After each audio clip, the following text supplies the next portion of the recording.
good morning and welcome to Sin Fits on a beautiful December morning in Blackstone, Virginia, the center of the world. But then you too are at the center. I keep saying that. Okay, today's impeachment day. How about that? Either you're for or against it, it's impeachment day. So, we're all lucky to be alive. This is only the third time in U.S. history, in the history of our country, that a president of the United States is going to be impeached. And Pelosi has the vote, so it's a done deal. So let's make it simple. Let's try and understand this in a simple way, in an easily digestible way. The title of this talk is Out, Out, Blue Dot. Damned blue dot. Remember Shakespeare? Out, out, black spot. Out, out, blue spot. I should have titled it that way instead of dot. Out, out, blue spot. So let's imagine. Let's talk about color. So let's look at color as a way of understanding what's happening. Now, color is very interesting. You see that red? You see that red there? The red is a color in consciousness. I'm conscious of that color. If I were colorblind, I wouldn't be conscious of it. But the color is not in nature. I mean, that's the name red. There's no R-E-D English word red in nature. There's just vibrations of energy. And even that, there's no vibrations. Like, have you ever seen a vibration? Oh, there's a vibration. There's no vibrations as names. So there's no color as names in nature. Like, have you ever seen a red running? Oh, there's a red. And a blue is chasing it. No. So color exists when we're conscious of it. If I'm not conscious of a color, it doesn't exist. It doesn't exist out there whether I'm dead or alive. If I were to die, red would go with me. And all the other colors. You might be color conscious of red, but then if all humans died, would there be any colors? There'd be vibrations of light. But there wouldn't even be any light or vibrations as words, you see. So we're getting a little esoteric here, but let's stay with color. So the thing here is that for color to exist, somebody must be conscious of it. Okay, now imagine that I were the color red, that I was a color. Now, in order for me to exist as red, people would have to see me. People would have to be conscious of me. But then, you see, way down there, deep behind this image of red that I believe I am, I would know that I don't exist. So there would be a fundamental existential fear that I don't exist unless people are thinking of me. If nobody sees me, I'm anonymous. I don't exist. If I'm in a crowd, I don't exist unless somebody says, hey, you, I exist. So there's a basic fear in our consciousness that if somebody doesn't see me, praise me, affirm me, validate me, or even hate me, I don't exist. So in order for me to exist, I must be seen. Hi. You see. So as a color red, I have to be seen. Now what if I was taught I was the greatest color of all? I'm the greatest color of all. Well, I would have to live up to that. I would want to have my color put everywhere. Red on every tower, every building. Red, red, red. Where can I go that red is not? I must be everywhere, red, red, red. Now the irony of this is, not the truth of it, the inconvenient truth is that if I were able to be the only color, red, that had no second, I would not exist. Think about that. If everything were red, including you, including your thoughts, including your mind, everything, totally, total red, you wouldn't see red. You would not be conscious of red. There needs to be one blue dot in order for red to pop into consciousness. Or another color, but I'm blue dot. One tiny blue dot would be needed in order for red to be pop, conscious, you see. Oh, wow. So red needs that blue dot, or else red becomes totally red and disappears, because nobody can see it. There has to be two of anything in order to be conscious. You can't be conscious of anything if it were one.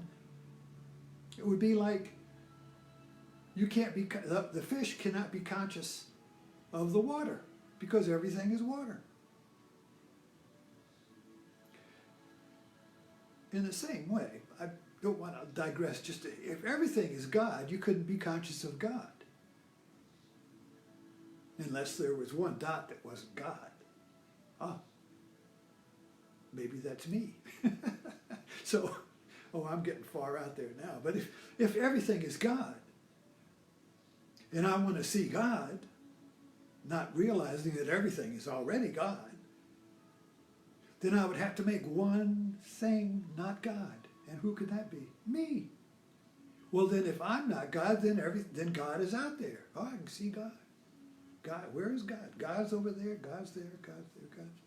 But I can only see that if I'm not God. Now that creates a problem because God is the one without a second. So I have to keep trying to eliminate that blue dot. You see, so red, play with me here, play with me. So if everything were red, red wouldn't exist. Well, then that's no good because red has to be, I have to be in, as red, I have to be in consciousness. I have to exist. People have to see me, love me, or hate me, I don't care.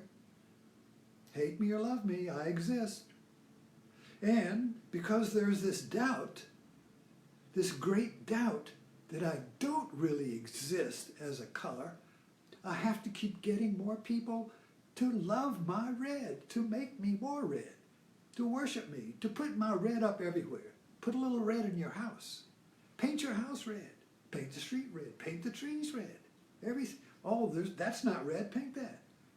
Oh, that's not red, paint that. Red, red, red, you see. But there's that one damn blue dot. If I could just get rid of that dot, I would be at rest in red. I would not have to struggle. I wouldn't have to keep trying to be more. I could, I've arrived. Red is here everywhere. Oh, pop, I don't exist. Uh-oh. So there's that blue dot, you see. So red, in its quest to be red, must fight. And the blue dot, you see, can't go away.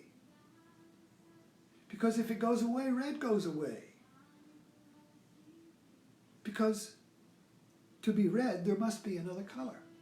So that blue dot then is not only my devil, my Satan, my nemesis, but it's also my God. It's also that which makes me exist. It's also the one that is greater than me, because if that dot goes, I go. So the dot is greater than red. And I can't stand that. I can't tolerate that, you see. So I'm going to keep expanding red until the last damn blue dot is gone. That is the tragedy. You see. So Trump had to cross, let's get back to Trump. Red has to cross the Rubicon. Red has to be impeached. Red has to have the last battle because the last blue dot is Congress. Red must defeat Congress to get rid of that damn blue dot that prevents me from being red. It prevents me from being the color without a second. That prevents me from being God. Red, red, red everywhere, you see. That damn blue dot. I will fight it to the death. Oh, if I win, I die. See that? That's a Zen fit. So on impeachment day, think about that. The whole country is in a battle of red against the blue dots. Blue against the red. But when you look at the map of the United States, it's all red with some blue dots. Little blue east to blue west. Blue dot here to here. And the election says, oh, the red's getting rid of the blue. Hey! Virginia went blue and the red went, oh no! We're going to have a resistance. We're going to have red. The red's going to overcome the blue. And the red counties band together to keep out the blue. To keep the blue from overcoming Virginia and making it all blue. Isn't it kind of absurd? Isn't it a little nuts? Isn't it a little crazy? Isn't it a little stupid, childish? Like kids with a coloring book. I want to make the whole page red, so it's all red. Oh, that's boring. What's next? Kind of like 2-year-olds. Anyway. A friend of mine came yesterday here with their 2-year-old, and now I know what the terrible twos are like. Now I know what the terrible twos are like. Okay, time to go. Let's watch today's impeachment day. Will the red get rid of that blue dot? Will the blue get rid of the red? Well, we shall see. Thanks for tuning in. See you later.